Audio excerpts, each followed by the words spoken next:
We talking about all things sports. We talking about all things sports. We talking about all things sports. What's up, everybody? You are talking sports with Mike and PL. I am your co-host, Mr. PL Culture. Flanked to my right is my right-hand man, Mr. Michigan Mike, Michael Hasso. What's up? What's going on, Michigan Mike? Oh, you know, just watching the World Cup. There's that. What did you call that thing? That's again? the Vuvuzela. The Vuvuzela. We got a Vuvuzela. I didn't hear any though. I guess they're like that's 4 years ago or something. So now everyone's just going oh. Now you hear that. We're gonna Remember in Michigan we were doing that? Yeah, we started that. And we're gonna finish it on UTL3. But we digress on that. Now, there's a lot going on in the world of sports since the last time we hollered at the Peeps. On a serious note, the NFL mourns the loss of legendary Pittsburgh Steelers head coach Chuck Noll. He passed away. He was most notably responsible for the dynasty of the Steel Curtain Steelers, and our prayers go out to his family on that. Also in the world of the NFL, Dallas Clark. Remember Dallas Clark? Yeah. Tight end from the most known from his Indianapolis Colts days. He decides to call it a career. He's hanging up the cleats, man. Yeah, I thought he already retired. I haven't really heard of him. Man, come on, man. In 3 years, I was like, where is he at now? Yeah, I think he bounced around a couple of places after he left the Indianapolis Colts. Let me throw a couple of numbers out at you, Mike. All right. Over 500 career catches, over 50 career touchdowns, multiple Pro Bowls, and a Super Bowl ring. Is he a Hall of Fame candidate, do you think? Nope. Not at all. No. I mean that's a good player, but you have to make the difference between a good player and a Hall of Fame player. Okay, well, the Hall of Fame players are like once in a generation type players. No, he was definitely not once in a generation. Well, what about as far as the Colts organization? You know, everybody has their Ring of Honor, their Hall of Fame there. Will he qualify for that? For what type of what? For like the team, when like the Cowboys have their Ring of Honor, the Titans have their. Yeah, because he did help the team get a Super Bowl, and he was a big factor in that, having a speedy tight end like that. Yeah, I would say, yeah. He was a system tight end, Mike. Don't be nice. Moving on, the Los Angeles Kings have captured their second Stanley Cup in the last 3 years, defeating the New York Rangers.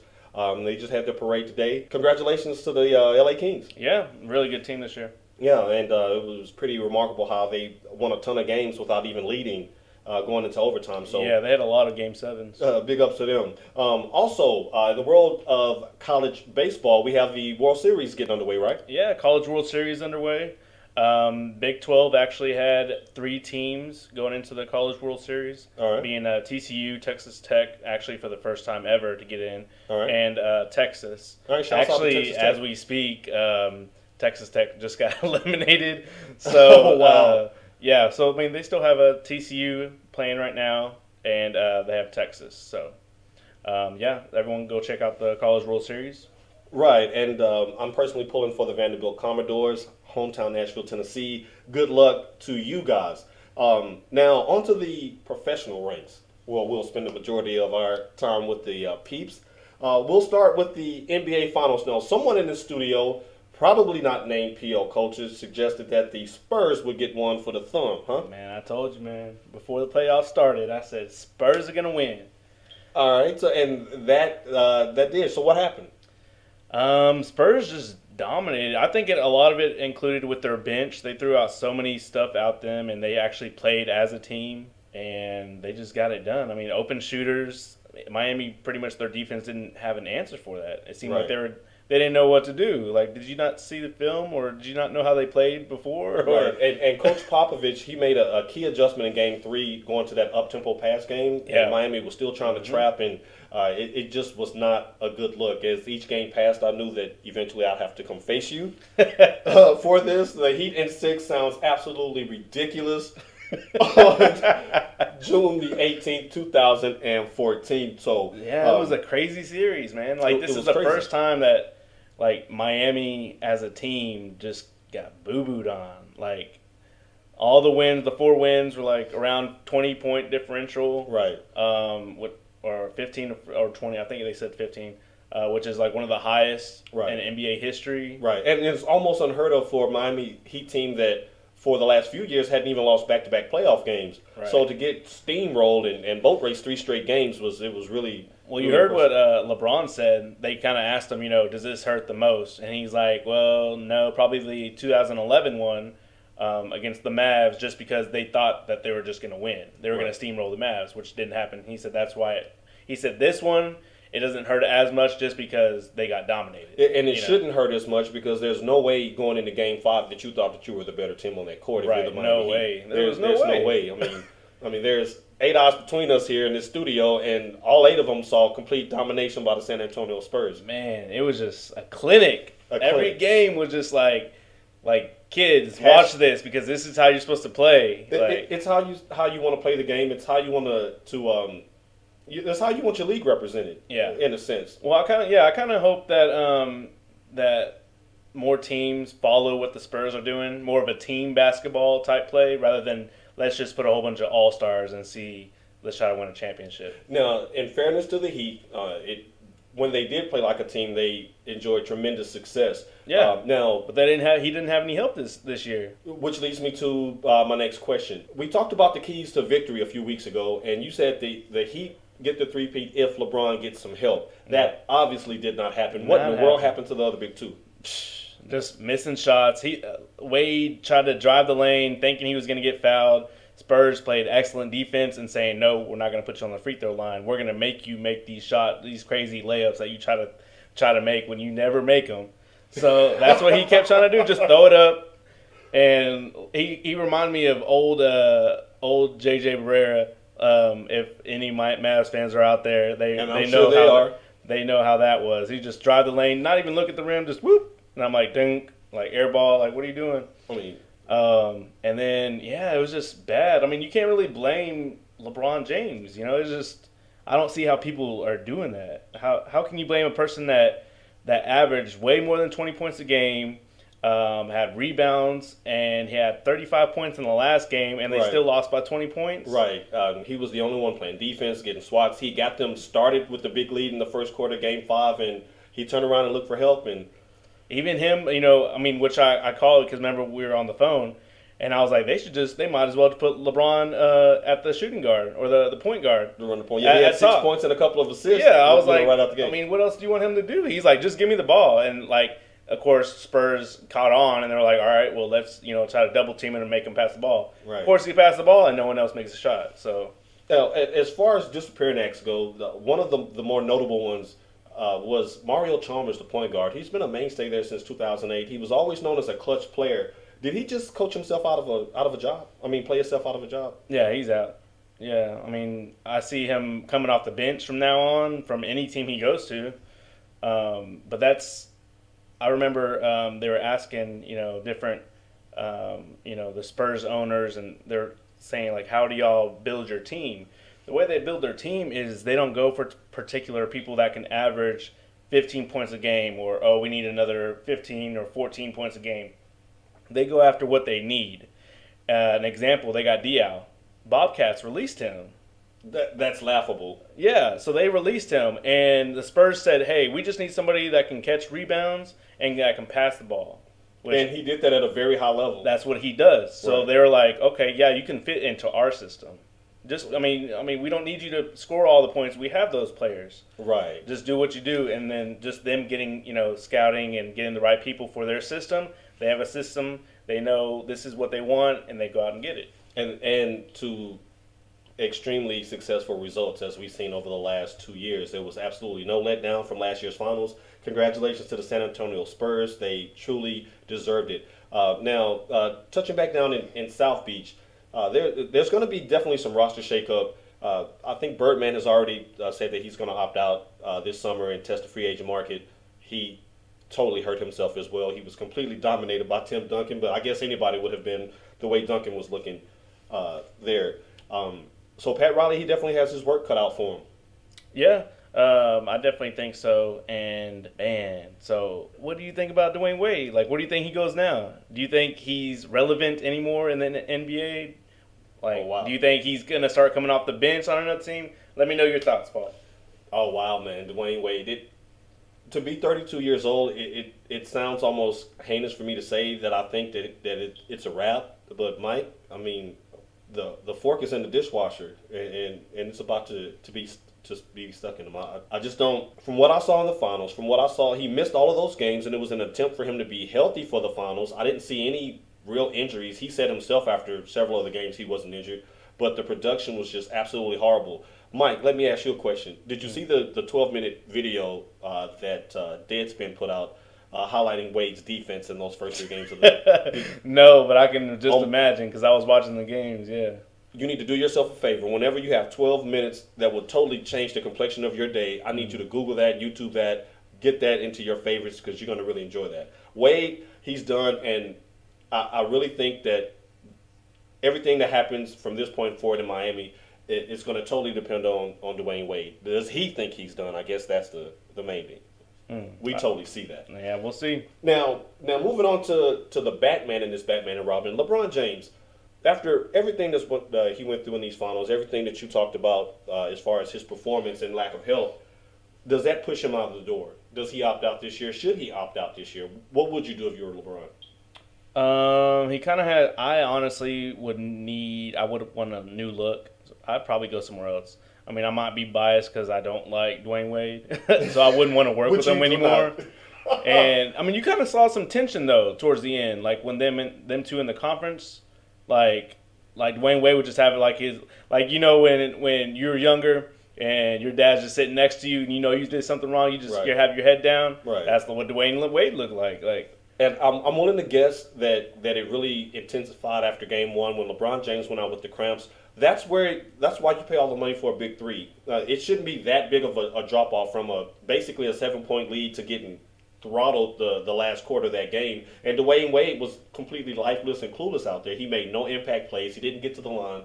It was nothing that you saw from him in previous glory years. He looked definitely out of shape, and even when he had the ball as an open shot, he had no, you just saw him play, and he just looked like he was walking. It reminded me of when Shaq was on his final last 2 years, and he was out with the Heat. Right. He just looked slower and didn't hustle anymore. Right. That's what he looks like. He looked like he made his money, he won his rings, and he's ready to just do something out and chill on South Beach. I mean, his place in history with the Miami Heat is already secure regardless of what happens going forward.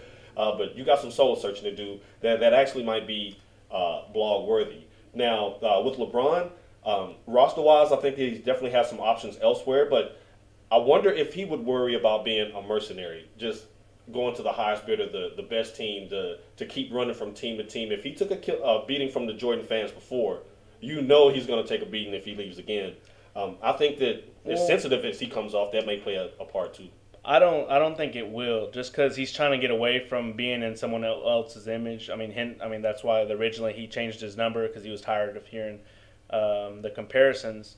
Oh, and speaking of which, Mike, I'm glad you brought that up. Jordan fans, and I too was one. I was an '80s baby, am an '80s baby, and I grew up watching Jordan. Can we please chillax on the LeBron comparisons? From a logistical standpoint, it's apples and oranges. It's two different eras. I get it. If you want your childhood hero to be the best that ever played, regardless of whatever else you see, that's fine. If the young kids today want to follow LeBron, that's fine. Everybody can have their own best player.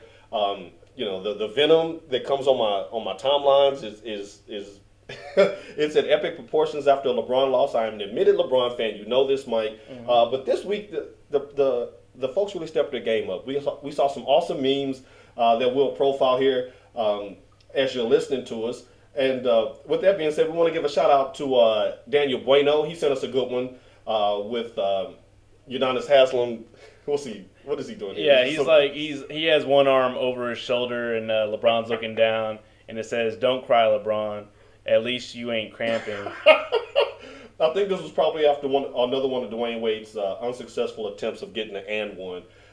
Now, coming in at an honorable mention number 2, Mr. Rigo Carranza. I like this one because he actually did a combo memes on this one. We have LeBron James desperately reaching with his last breath to get that trophy, and your boy Stevenson just calmly blowing it out of his reach with the caption, "I got you, Timmy. Good job by you, Rigo."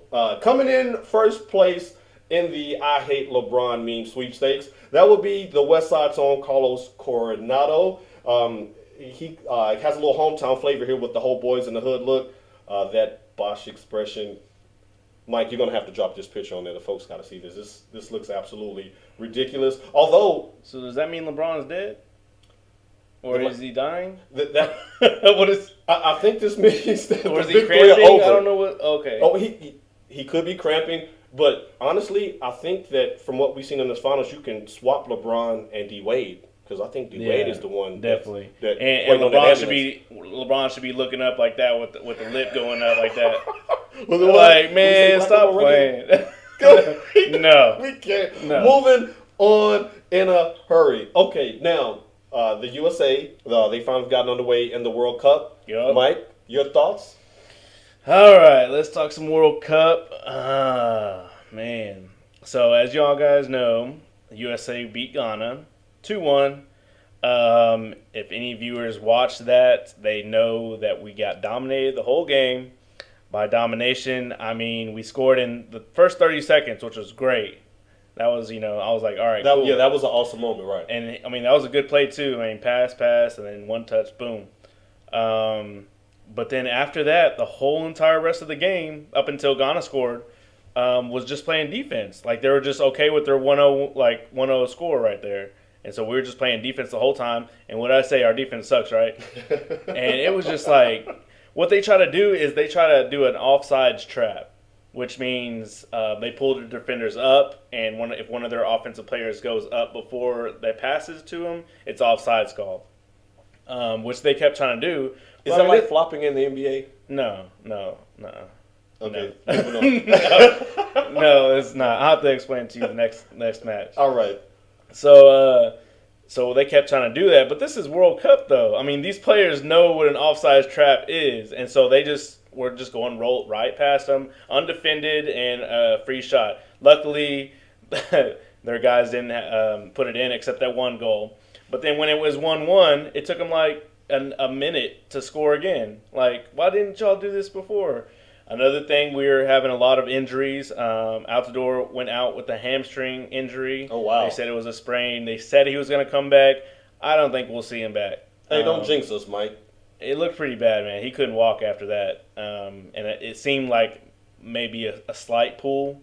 And a slight pull, I mean a giant pull of the hamstring because, he couldn't even walk after that. And then another guy had probably a sprain or a cramp. A couple of guys were cramping, which I don't get why these players are cramping. They've been practicing out there in that humidity. It's the adrenaline, Mike. They had to wait and see all these teams play all weekend. They finally got out there on the field. They need to do some more stretching, drink some pickle juice, do something. Gatorade? Yeah, no. No Powerade, though, right? Pickle juice works a little bit better than Powerade and Gatorade. So, and then we play Portugal on Sunday. What are your thoughts on that? If we beat Portugal, that'll clinch our spot for the next round. Really? Yep.